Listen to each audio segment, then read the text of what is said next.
Oui, bonjour, c'est Madame Dalal à l'appareil. J'ai une petite question à vous poser. Le jour où j'ai un petit accrochage avec ma voiture, je serai remboursée combien avec mon assurance auto? Oui, j'attends. N'attendez pas qu'il soit trop tard pour découvrir la base de votre indemnisation. AXA invente les barèmes sans surprise, grâce auxquels vous connaissez à l'avance et dès le départ la base de calcul sur laquelle vous serez indemnisé. AXA. Réinventons l'assurance et l'épargne. Bonjour et bienvenue dans le journal de l'économie de ce lundi 3 juin sur Chouf TV. Le Premier ministre turc Recep Tayyip Erdogan est arrivé au Maroc pour une visite de 2 jours, une visite maintenue en dépit des manifestations qui agitent les principales villes de Turquie et une visite placée délibérément sous le signe de l'économie. En ce moment même se tiennent à Rabat, à l'hôtel Sofitel, des rencontres d'affaires B2B avec la délégation de chefs d'entreprise et d'hommes d'affaires turcs qui accompagnent leur Premier ministre.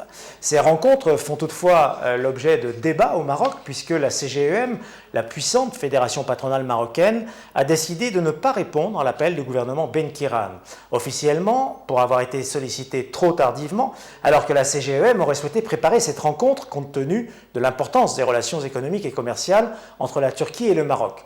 Mais ce boycott tient au moins autant au fait de la mobilisation de l'association Amel Entreprises pour ces rencontres d'affaires avec les chefs d'entreprise turcs, une association de chefs d'entreprise marocains dans laquelle beaucoup d'observateurs voient un faux nez du PJD. Amel Entreprises est d'ailleurs, selon son président, un partenaire fidèle de Moussiad, une association de chefs d'entreprise turcs proche de l'AKP, le parti d'Erdogan.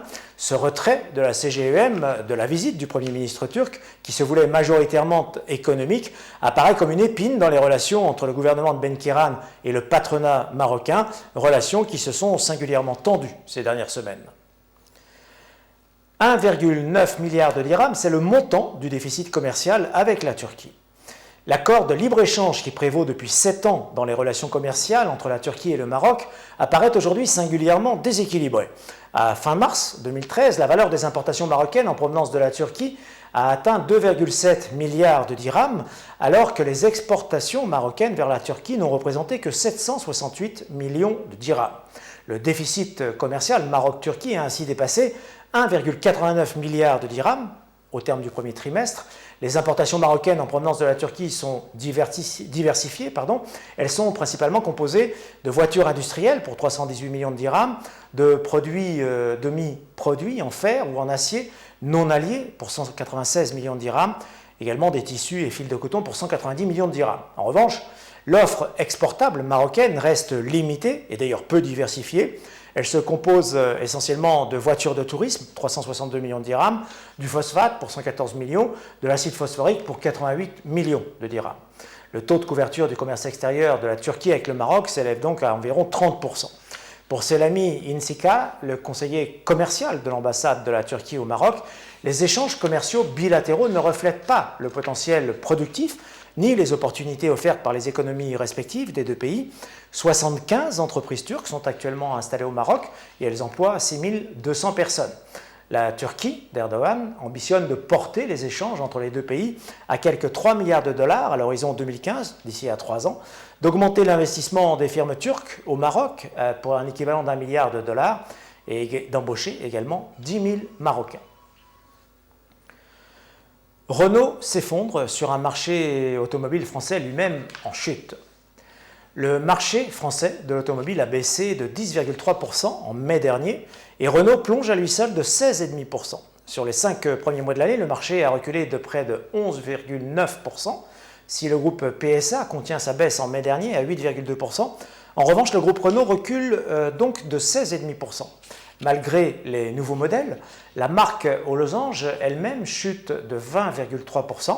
Et encore une fois, c'est sa filiale à bas coût, Dacia, fabriquée en partie à Tanger et à Casablanca, qui lui sauve la mise avec une petite hausse de 0,4%.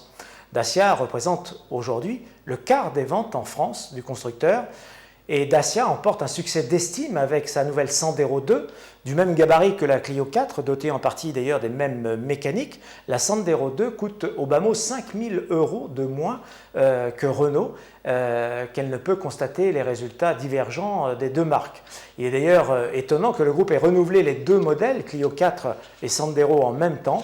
Et au même moment d'ailleurs, la Logan a subi un lifting remarqué pour accompagner la dynamique des ventes de la marque Dacia. AXA Afrique cherche des acquisitions. Les 4 filiales du groupe AXA en Afrique subsaharienne, au Cameroun, Sénégal, Côte d'Ivoire et Gabon, ont réalisé, selon notre confrère le magazine professionnel L'Argus de l'assurance, un chiffre d'affaires de 63 millions d'euros en 2012. Le rendement des fonds propres de ces filiales du groupe d'assurance français a atteint l'an passé 10,5% au Cameroun, 20,4% en Côte d'Ivoire, 13% au Gabon et 32,3% au Sénégal. Ces très bons résultats financiers s'expliquent par l'activité d'assurance, mais également par des placements en actions effectués de longue date dans des secteurs aujourd'hui porteurs, secteurs par exemple télécom et les banques, observe Michel Ascoët, le PDG d'AXA Assurance Maroc. Il assure également depuis Casablanca le développement des activités d'AXA en Afrique subsaharienne. Le groupe que préside Henri Decastre est actuellement numéro 1 au Sénégal, numéro 3 au Cameroun et 4e assureur de la Côte d'Ivoire et du Gabon. AXA est par ailleurs aujourd'hui intéressé par de nouvelles acquisitions sur certains marchés à fort potentiel. Le groupe regarde donc toutes les opportunités d'acquisition qui se présenteraient. Cible particulière, le Ghana et ses 25 millions d'habitants. Au bord du golfe de Guinée, il s'agit, estime le patron d'AXA Maroc, d'un pays politiquement stable, doté d'un système judiciaire établi. Le niveau de vie relativement élevé de la population permet l'existence d'un véritable marché de l'assurance. Un marché mûr pour AXA, donc, et pour AXA Maroc. L'industrie pharmaceutique marocaine veut travailler également avec l'Afrique.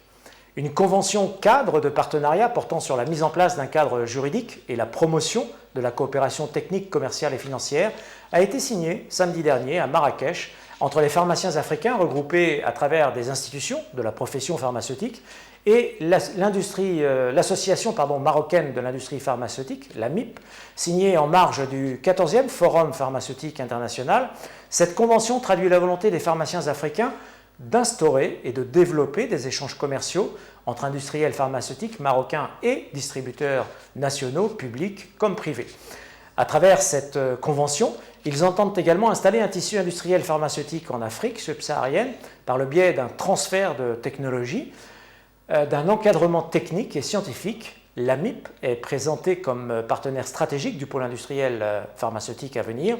En vertu de l'accord signé, les laboratoires marocains devraient approvisionner les distributeurs locaux et faciliter ainsi la mise en place d'un tissu industriel pharmaceutique avec les sociétés africaines, tout en participant à la formation des techniciens. La bourse de Casablanca ouvre la semaine dans le rouge. Le Madex clôture en baisse de 0,38% ce lundi à 7 209 points, le Massy en recul de 0,34% à 8 875 points. Parmi les meilleures performances de la séance, on relève la bonne tenue de Delattre-le-Vivier, en hausse ce soir de 5,98% à 199 dirhams 35, et du groupe Prisma en progrès de 5,88% à 180 dirhams. Séance délicate en revanche pour Nexans Maroc qui recule ce lundi de 5,95% à 124 dirhams 15, et pour Deja Doha en baisse de 5,02% à 50 dirhams 34. Bonsoir et à demain pour un nouveau journal de l'économie sur Chouf TV.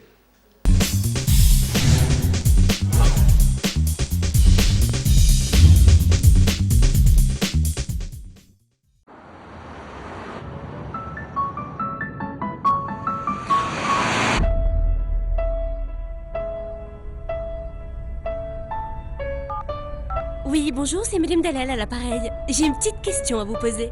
Le jour où j'ai un petit accrochage avec ma voiture, je serai remboursée combien avec mon assurance auto? Oui, j'attends. N'attendez pas qu'il soit trop tard pour découvrir la base de votre indemnisation. AXA invente les barèmes sans surprise, grâce auxquels vous connaissez à l'avance et dès le départ la base de calcul sur laquelle vous serez indemnisé. AXA. Réinventons l'assurance et l'épargne.